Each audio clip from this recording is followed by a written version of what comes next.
नमस्कार। चलिए आज एक बहुत ही दिलचस्प जासूसी कहानी में गोता लगाते हैं। एक ऐसी कहानी जिसमें हम उस चीज के सबसे छोटे हिस्से को खोजने निकले हैं जिससे ये पूरी दुनिया बनी है। जी हाँ, हम सफर करने वाले हैं उस अनदेखी दुनिया का जिसे हम एटम या परमाणु कहते हैं। तो कहानी शुरू होती है एक बहुत ही सीधे साधे सवाल से। आखिर किसी भी चीज का सबसे छोटा कण क्या हो सकता है? ये वो सवाल है जिसने हजारों सालों तक बड़े बड़े विचारकों और वैज्ञानिकों के दिमाग को उलझाए रखा। और इसका जवाब है परमाणु। ये शब्द निकला है ग्रीक के एटमोस से, जिसका मतलब होता है जिसे और तोड़ा ना जा सके। वैसे प्राचीन भारत में महर्षि कर्णाद जैसे दार्शनिकों ने भी इस कण की कल्पना की थी, लेकिन इसे वैज्ञानिक तौर पर समझने का हमारा सफर बहुत बाद में शुरू हुआ। तो इस कहानी में हमारा पहला सुराग हमें मिलता है 19वीं सदी में, जहां जॉन डाल्टन नाम के एक साइंटिस्ट ने पहली बार दुनिया के सामने एटम की एक साइंटिफिक थ्योरी रखी। साल था 1808 और जॉन डाल्टन ने एक बहुत ही जबरदस्त आइडिया दिया। उन्होंने कहा कि हर चीज एटम से बनी है।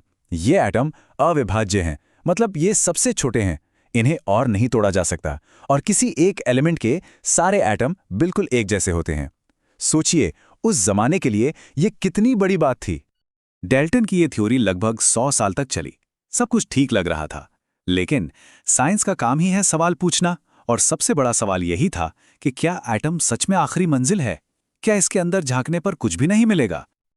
और यही कहानी में एंट्री होती है हमारे अगले जासूस जे थॉमसन की। उन्होंने एक ऐसा सुराग खोजा जिसने एटम की पूरी तस्वीर को हमेशा हमेशा के लिए बदल कर रख दिया। 1897 में जे थॉमसन को वो सुराग मिल ही गया, इलेक्ट्रॉन। ये एक बहुत ही छोटा नेगेटिव चार्ज वाला कण था। इस एक खोज ने डाल्टन के अविभाज्य परमाणु के पूरे आइडिया को ही तोड़कर रख दिया। अरे भाई, अगर एटम के अंदर कोई कण है तो इसका सीधा सा मतलब है कि एटम अविभाज्य नहीं है। तो सवाल ये था कि ये इलेक्ट्रॉन परमाणु में रहते कहाँ हैं? इसके लिए थॉमसन ने एक बड़ा ही मजेदार मॉडल दिया जिसे प्लम पुडिंग मॉडल कहते हैं। चलिए इसे तरबूज से समझते हैं। उन्होंने सोचा कि पूरा एटम एक पॉजिटिव चार्ज वाला तरबूज है और नेगेटिव चार्ज वाले इलेक्ट्रॉन उसमें बीज की तरह जगह जगह धसे हुए हैं। ये एक अच्छी शुरुआत तो थी, पर इस मॉडल में कुछ बड़ी दिक्कतें थी। इसमें कहीं भी एक सेंट्रल न्यूक्लियस यानी केंद्रक की बात नहीं थी, और ये मॉडल ये भी नहीं समझा पा रहा था कि एटम स्टेबल कैसे है। मतलब ये पॉजिटिव और नेगेटिव चार्ज एक साथ बिना एक दूसरे को खत्म किए कैसे टिके हुए हैं। ये थी साइंटिस्ट्स के लिए अगली पहेली। और इस पहेली को सुलझाने के लिए साइंस के इतिहास का एक सबसे मशहूर एक्सपेरिमेंट किया गया। एक ऐसा एक्सपेरिमेंट जिसने थॉमसन के तरबूज वाले मॉडल को पूरी तरह से गलत साबित कर दिया। साल 1911 में अर्नेस्ट रदरफोर्ड ने सोने की एक बहुत ही पतली, मतलब कागज से भी पतली पन्नी ली और उस पर पॉजिटिव चार्ज वाले अल्फा पार्टिकल्स की बौछार कर दी। उन्हें लगा था कि थॉमसन के मॉडल के हिसाब से ज्यादातर पार्टिकल्स सीधे आर पार निकल जाएंगे, और हुआ भी वही। ज्यादातर कण सीधे निकल गए, कुछ थोड़ा सा मुड़ गए, लेकिन फिर कुछ ऐसा हुआ जिसकी किसी ने भी उम्मीद नहीं की थी। कुछ कण टकराकर सीधे वापस आ गए।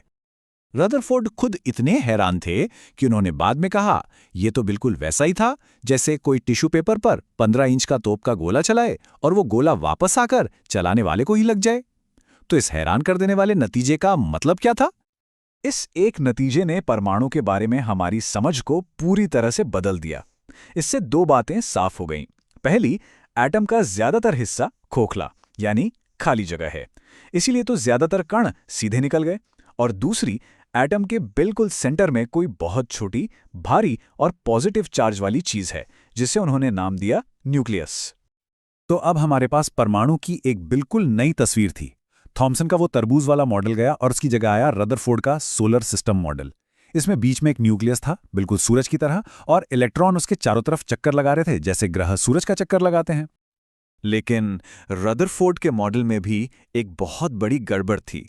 फिजिक्स का एक सीधा सा नियम है, ऑपोजिट्स अट्रैक्ट। तो फिर नेगेटिव चार्ज वाले इलेक्ट्रॉन्स घूमते घूमते पॉजिटिव चार्ज वाले न्यूक्लियस में गिर क्यों नहीं जाते? पर ऐसा तो होता नहीं है। तो सवाल था कि एटम स्टेबल क्यों हैं, वो ढहते क्यों नहीं? और इस गुत्थी को सुलझाने के लिए स्टेज पर आए नील्स बोहर, जिन्होंने आखिरकार वो राज खोज निकाला जिससे एटम स्टेबल रहते हैं।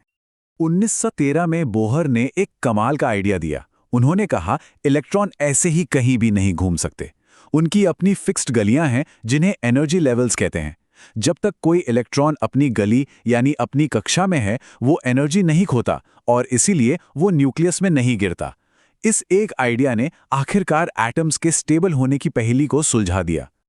तो चलिए अब इन सारी खोजों के टुकड़ों को जोड़कर देखते हैं कि आज हम परमाणु को कैसा समझते हैं। इसकी पूरी तस्वीर आखिर है क्या? तो आज हम जानते हैं कि एक एटम में 3 मेन पार्टिकल्स होते हैं। पहला है नेगेटिव चार्ज वाला इलेक्ट्रॉन जिसे थॉमसन ने खोजा था और ये न्यूक्लियस के चारों ओर घूमता है। फिर न्यूक्लियस के अंदर होता है पॉजिटिव चार्ज वाला प्रोटॉन जिसे गोल्डस्टीन ने खोजा। और न्यूक्लियस में ही एक तीसरा कण भी होता है न्यूट्रॉन जिसपे कोई चार्ज नहीं होता और इसे जेम्स चैडविक ने खोजा था। न्यूक्लियस में जितने प्रोटॉन होते हैं उस संख्या को कहते हैं एटॉमिक नंबर और यही नंबर किसी एलिमेंट की असली पहचान है। ये एक तरह से एलिमेंट का आधार कार्ड है। 6 प्रोटॉन मतलब हमेशा कार्बन ही होगा, कुछ और नहीं।